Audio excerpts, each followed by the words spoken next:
Tere päevast! Aeg on siis uueks väikeseks mõtiskluseks. Olen hakanud neid mõtisklusi tegema ja üritan teha nii palju, kui jõudu on. Millest ma tahan rääkida täna? Tahan jätkata võib-olla teemat sallivusest ja konfliktidest laiemalt. Kui ma nõnda niimoodi sallivate ja sõbralike vastu olen kõvasti sõna võtnud, siis mitte sellepärast, et ma oleksin nagu väga paha inimene, tahaksin kõigi inimestega vaenlane olla, vaid sellepärast, et nende puhul on põhimõtteliselt tegemist tänapäeva selliste jakobiinidega. Giljotiini asemel kasutavad nad küll pigem tühistamist, ühiskonnast eemaldamist, häbistamist, aga mõte on sama, et pahad tuleb hävitada ja pärast seda on maapealne paradiis. Ja selline asi teatavasti võimalik maa peal ei ole. Aga kuidas siis elus peaks toimima minu arvates? Minul on mõned lihtsad printsiibid. Esimene printsiip, ülilihtne, ära tee teistele seda, mida sa ei taha, et tehtaks sulle.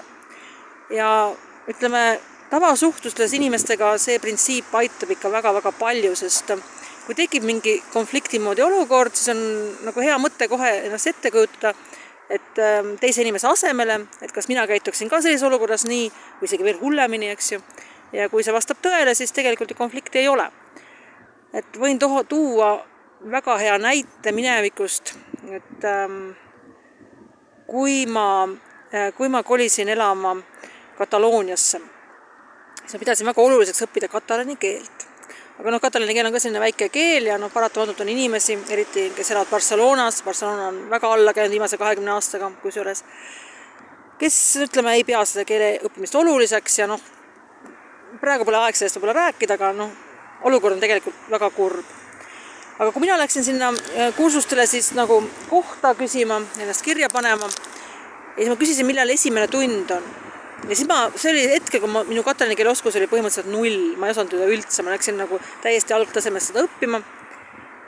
Ja see tütarlaps, kes mind kirja pani, tema ütles siis katalani keeles nädalapäeva, mis minu jaoks ei olnud tolleke midagi ja ma ehmatasin ära ja siis ta väga põlliga ütles selle, kordas üle ka hispaania keeles. Ja hiljem ma hakkasin mõtlema, et miks ta seda tegi ja ta tegi sellepärast, et väga paljud inimesed ei vaevu katalani keelt õppima ja tulevad sinna algkursus ennast kirja panema pärast seda, kui nad on pikki aastaid juba Kataloonias elanud ja siis ta ma sain tast aru ja tema asemel ma hakkasin teha täpselt sama. Nii et konflikti ei olnud, sest ma oskasin ennast panna ennast tema asemele.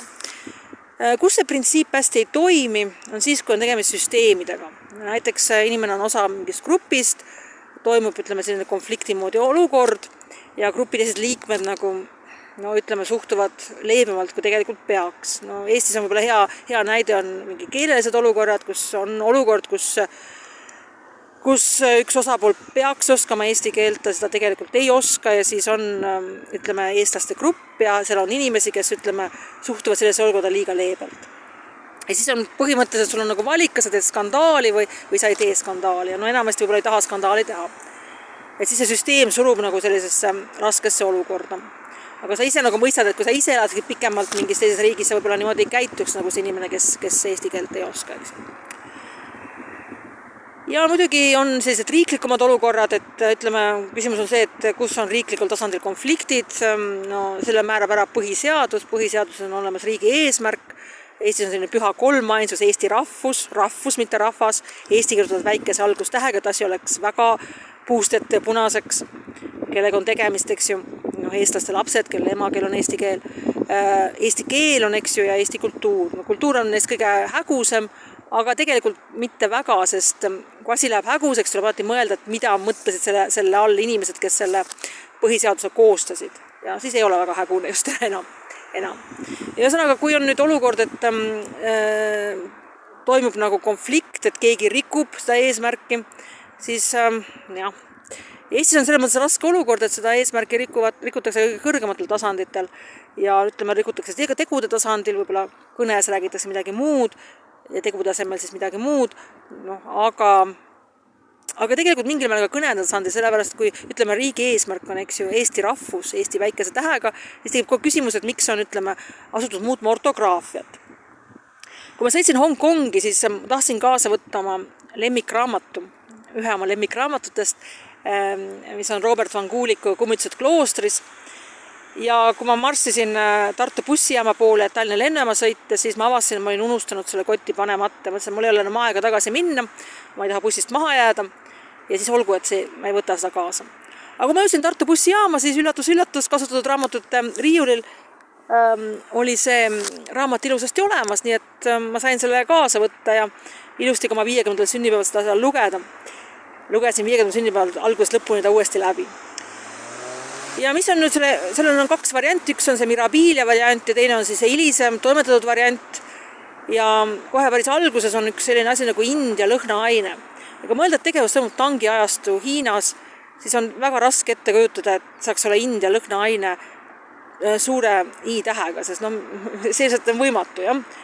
Tähenduslikult on juba võimatu, aga toimetatud variandis on ometi suure tähega, mis näitab ka teatavaid poliitilisi veendumusi tegelikult. Et see väike täht ikkagi häirib väga paljusid teatava jakobiinliku suundumusega inimesi, ütleme siis nii, jah.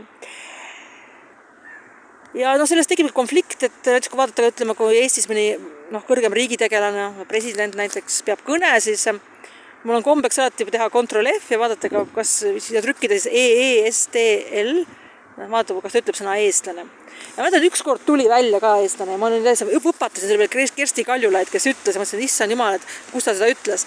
Ja tuli välja, et ütles väliseestlane. Sellest saadik ma teengi nalja, et Eesti Vabariigi, ütleme, nende valitsejate arvates on võimalik eestlane olla ainult siis, kui sa elad välismaal. Muul juhul see mingi Eesti inimene või ma ei tea kes.